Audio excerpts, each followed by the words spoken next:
gigolote, naza gigolote, naza gigolote.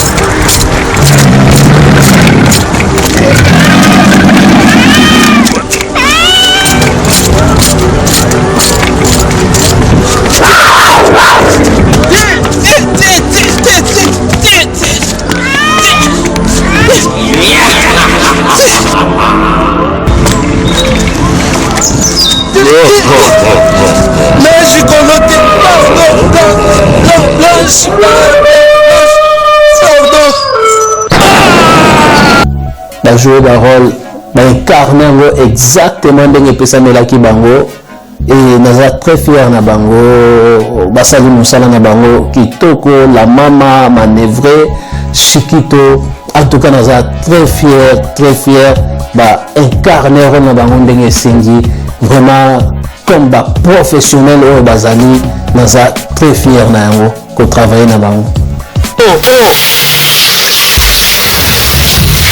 Zala calme monsieur Nanga, zala calme. Azo comprendre te ba facture ba kutinda na palais mais tala ndenge sikwazo sa masona avant di kuna akosokola à 1h du temps awa toza na force paf pasta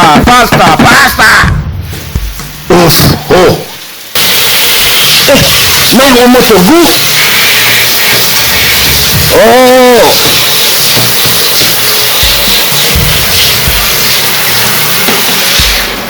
Manœuvre azala nano calme kuna. tala kaka mai ya moto na palais awa Ici Paris de Lola. Ici Paris de Lola. Bonico. oh tana Londres te quand même pasta nazali kokende kobeta porte mpona pasta ndenge banda osokola kuna makambo wana boyebi ke tozali komona yango mpe awa na bamboka oyo bato mosusu mpe bazalaka mpe na mwa evangeli ya ndenge wana na ndako alors ezali komonana c'est dans sens que ezali message nesi kaka bato bayeba mpe ndenge nini ya kobongisa kote wana bayeba ndenge ya kobongisa kote wana donc incarnation ezaki tellement na dimension mosusu kaka ndenge bomonaki yango. Donc masolo eza carré. En tout cas merci à trop la maman yoza penza sœur en sabwala minga koloba eza te mais nakuti bofte boni ekasi bofaza bien ki musala okande toloba makama musala foka kosala yili nika kolata skoti kolata eza solution te moso omona ba okatoza na mbongo pesa non €2 wana zala calme nazokende norva Blanche akosimba masolo tango nakoya calme mais yo oyebi ke kozwa mwasi lokola yo la mama eza ngolu ce n'est pas donné à tout le monde yango moni vie penza sepelaka penza donc mwasi oyo penza koka qualité nyonso vraiment digne femme noire femme africaine. il faut kosala mais beau-frère na ye amonaki ete akende wapi musala donc papa ozolandanga il faut kosala. Ah oui te naza gigolo te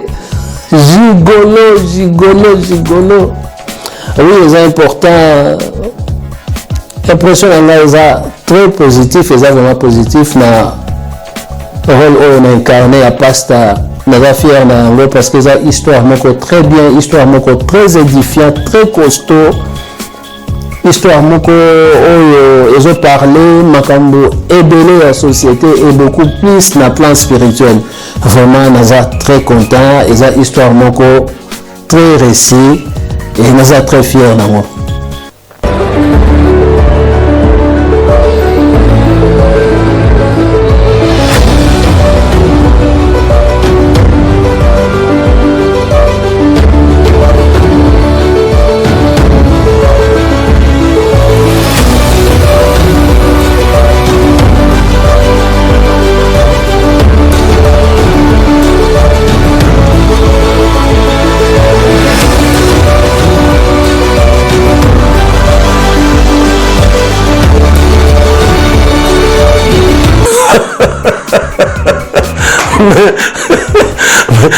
impression dans la film oyo na gigolo na incarné rôle oyo ya manœuvre na kati ya film oyo na ndenge moko ya esengo na ndenge moko ya esengo parce que na kati ya film oyo ezali kolobela makambo ebele na kati ya film oyo ndenge esalemi ndenge na incarné rôle oyo na me sentir vraiment na pona nga donc na bimisi batala wana pe bato ebele batuni ngai ba question batuni nga ndenge nini incarné rôle wana bato ebele basepeli pe babengi batoni ndenge nini incarné rôle yango ya manœuvre donc esali nga esengo makasi.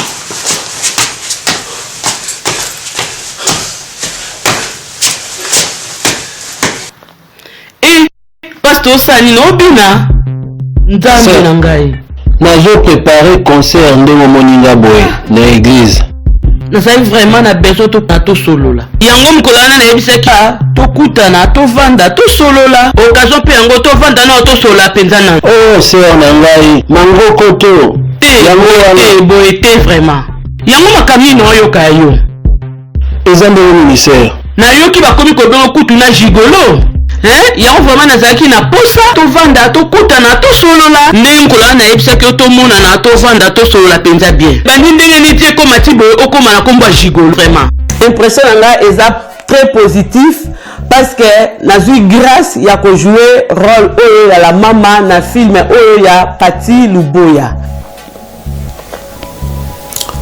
Oui, gigolo parce que tout le monde a surtout na bapoto tozali eza pasi tope na mokili eza pasi ya des fois tokondanaka toyebi te pourquoi toyelaka nani kokondane meme mwana mwasi balinga babamba mabanga na bato yango babunga bango moko parce que batalaki makambo oyo mwana mwasi akutana nango biso mpe tokutana nango me moto abamba biso na banga azalaki abapige biso yana bakaka ke omona na mosu moto mosusu oyo na baramela masanga tusa bakwiti eleka tala kwitiere wana nini mais soki ayebi so mpenza ke babagrande ya vi na ye alobi abimisela yo mpenza aetale vi na ye oloba kende omela ti tsampa oloba non kende omela lungwila kende omela soki ntsamba kende omela soki nini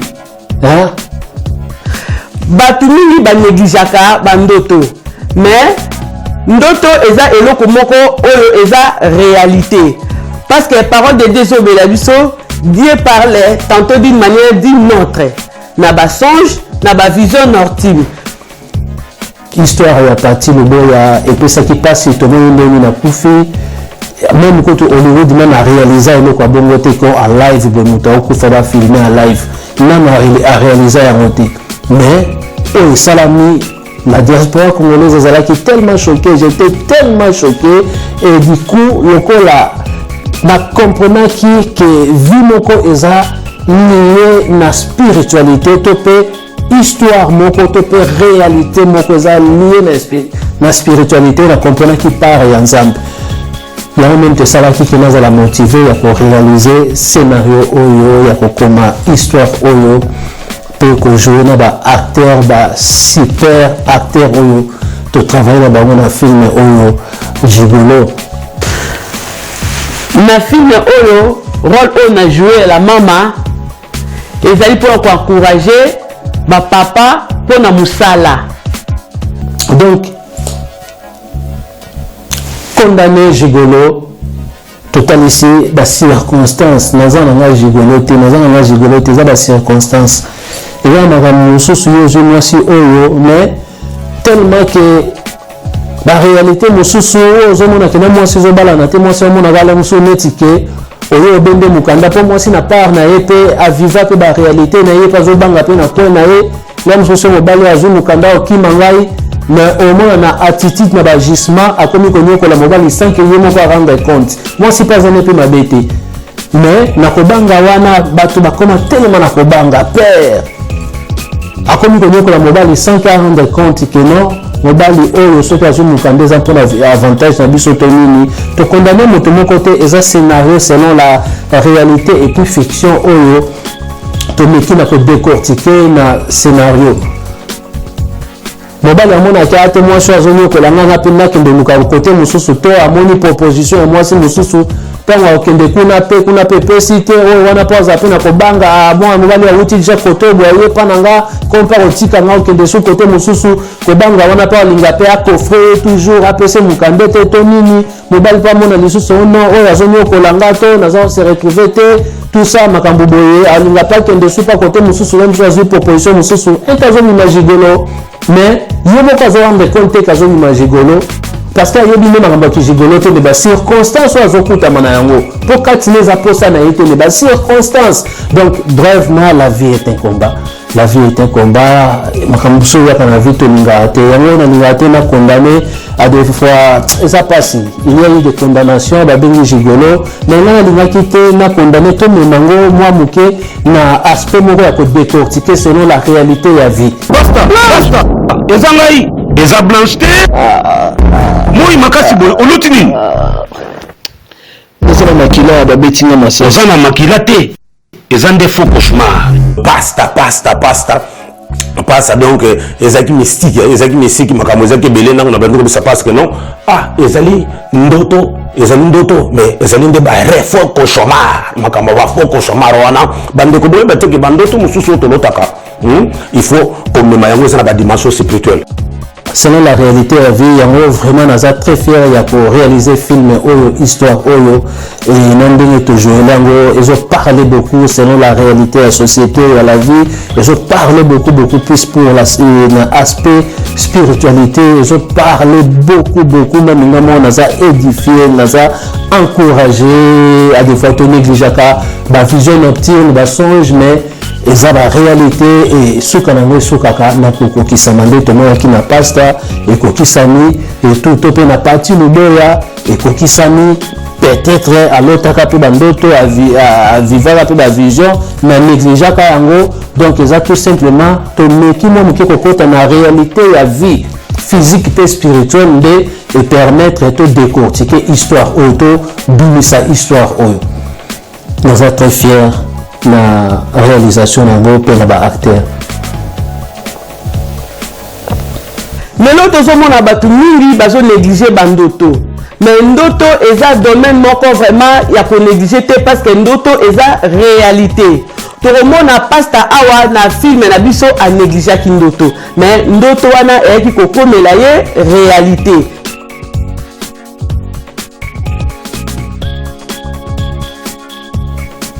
ade fois tokondamaka toyebaka te nzela oyo oleki yango te ngininga leki donc mpo oyeba nzela wana il faut kaka koleka nzela wana yango nasepelaka te kokondane nasepelaka kojustifie monisa la justification la justice ekoki koexiste te donc la justice existaka par rapport à la justification tozomona même bathéoriste abomi bato ebele mais ekomi yaye bapesi droit ya avocat aza na avocat avandi mpe na kasho na ye kuna na prison soki mpe yapi azocommande pendant aujourd'hui je vais manger des plats de pommes de terre je vais manger ça aza un terroriste abomi bato mazosala bacommande na ye bazo défendre pe na avocat. Pourquoi il y a la justification à des fois au moins il a posé acte mais il dit pourquoi il a posé acte répéter pourquoi a posé acte wana dans la vie il y a trop de circonstances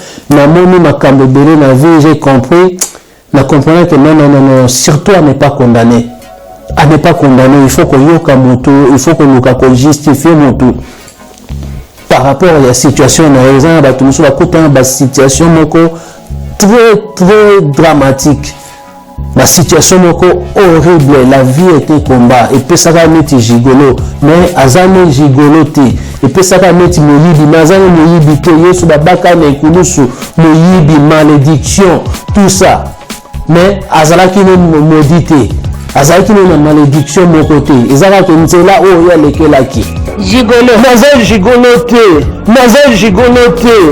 on se retrouve déjà dans les camonotes et comme déjà on se retrouve mais makambo na lotaki yango alors toujours comme makambo susu na spiritualité ya makambo spiritualité il faut to kanga makana spiritualité Nzambe azali pe konfongola ba vision wana on comprendre yango malgré ba conseil à la maman pe ya muninga na manœuvrer mais pasta alande toujours but na ye a négligé qui ezali domaine spirituel. Yango wana to négliger domaine spirituel parce que ezali très important. Or que eloko makasi yango ne mutu sungaka yaka po libérer moto délivrer et pambola. Mais lelo même na niveau de l'église ba nzambe balingi biloko a pété balingi biloko facile. So PC conseil o toucher sali pasi alobi le belinga mabe. Aux amis comme mabe toni mais pasteur préféré conseil à Shikito. Et souka na yango etombelaki ye mal bandoto alotaka bavision oyo amonaka eyaki na kokokisama. C'est très touchant, c'est très édifiant. Ça m'a beaucoup parlé. La commis histoire yango nelobeli na beaucoup et fortifié na beaucoup et encouragé na beaucoup. Donc makambo bilamba banini donc koma likonda donc na miki il faut doser tala bani na koma moto ba kilote quoi. Vieux Shikito kaka. Bon bandoto tolotaka neti oladi oloti ndoto moye ozi ndoto wana mosusu tonikilishaka bandoto mosusu mais makambo mosusu fo tozwaka ngo mpe eza spirituel mpe eza bandoto mosusu oloti yango boye mais orke ezolobelo makambo molimo mais des fois tozonéglige bandoto mosusu mais ozomona déjà ke baréalité moko ozoya kobima na bandoto mosusu tomolotaka.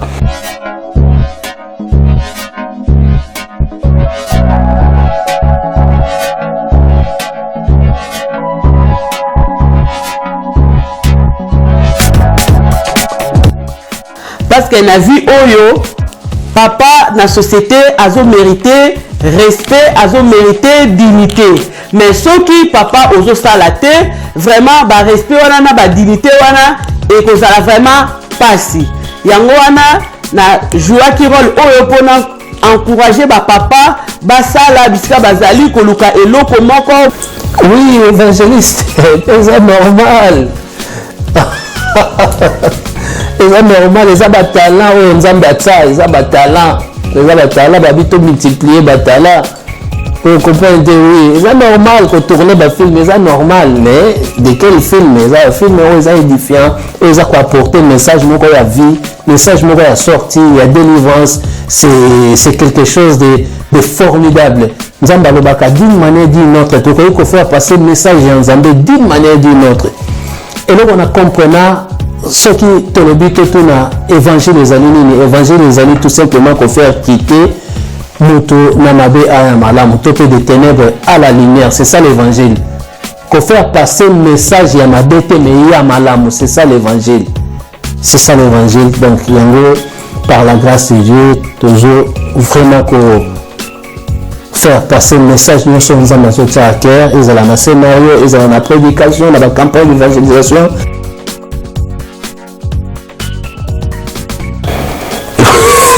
Chicolo, mais Chicola.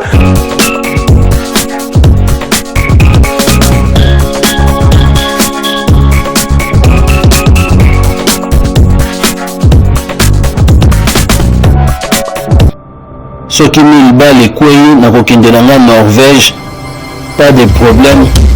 Oh, à Rosepe là. Oh, Norvège en haut, Makama Norvège et Zanin. Aucun de Norvège que Sanin. Oh. Boni maneve. Bien kayo. Ezani makama Norvège na soka Norvège que Sanini. Amakama muli ni oza dokité donc ezate OK Norvège que Sanini. Tunangai petit momi wana. Blanche tozala ki na awa. Tellement na sepelisa qui est fort. Alors dit non, faut siko ba suite ça la Norvège. Yango talaka ka makamba ona zolo ba awa po atiki message. Ngai dokité bolope ezate donc 1000 balles, ceux qui ont tiré 1000 balles. Calme, n'a aucun nanga sans problème. Aux hommes, on a dit que Bamakambo, lui, au Salawan, ils ont normalité. Pour demander, parce que mon Angola, au côté de Londres, au Vandinaye, en Afrique du Sud, au Rolobate, si on a capé 1000 euros, alors, petit, on a béni, attention, au Vandinaye depuis quand?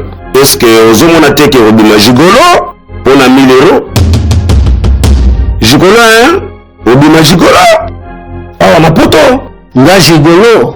Oh, te manœuvrer. Ah, yo je comprends te. Yo za mutunanga. Ah, mais je connais, mais c'est normal parce que donc au moni batu belé basalaka bavivaka bongo bayimaka jikolo bazalaka sima basi mais ezali pe malamu te.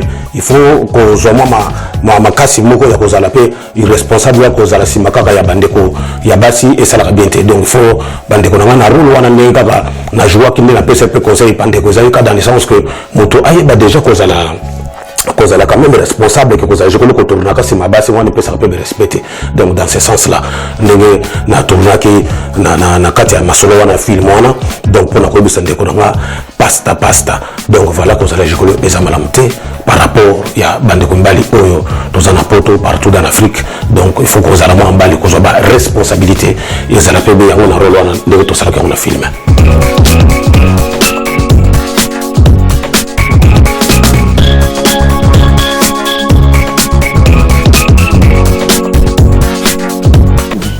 Vie ya Gigolo eza vie moko kitoko te, eza vie moko elongi te, eza vie moko malamu te oyo à travers rôle oyo na incarné nalingaki tout simplement kotalisa bandeko mibali ke eza vie moko oyo soki olandi yango ekomema yo na kufa, ekomema yo na fausse affaire, ekomema yo ezali na échec ya vie. Mais soki yo moko mwana mobali ozwi baengagement ya kosala omona ke s'en sortir bien pe ozala respecter kati na société. Na film oyo rôle oyo na joué la mama ezali pour encourager ba papa. Ah non. Mais oui, c'est comme ça. Bien que nous sommes évangélistes, mais ça va grâce aux ambassadeurs, va multiplier les talents.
Ah, Nzambe.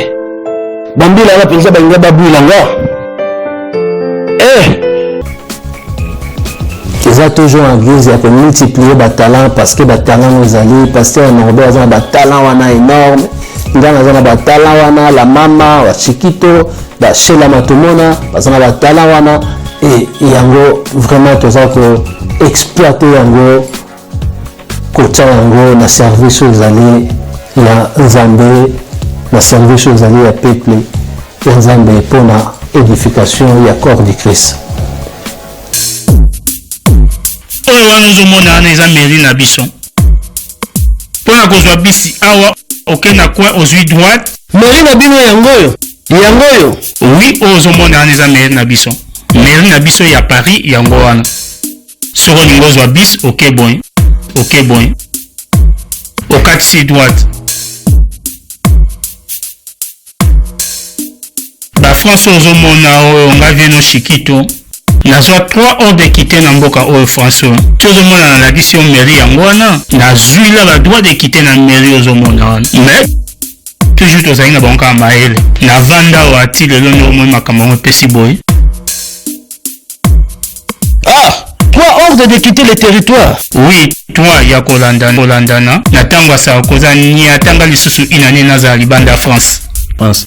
en tant qu'évangéliste na jouer na film kosala ba film côté ya nyonso wana donc tozaka kati na évangile tozaka kati na parole tozo multiplier les talents les plus importants et faire passer message moko ezali édifiant. Bible on donne ce qu'on a. Pour moi, ce que j'ai compris de l'évangile, c'est tout simplement ya kolongola mutu na mabe komeme na malamu. C'est tout simplement pour la bonne cause. Yango pour la bonne cause, toujours komeka pour faire passer le message d'une manière d'une autre.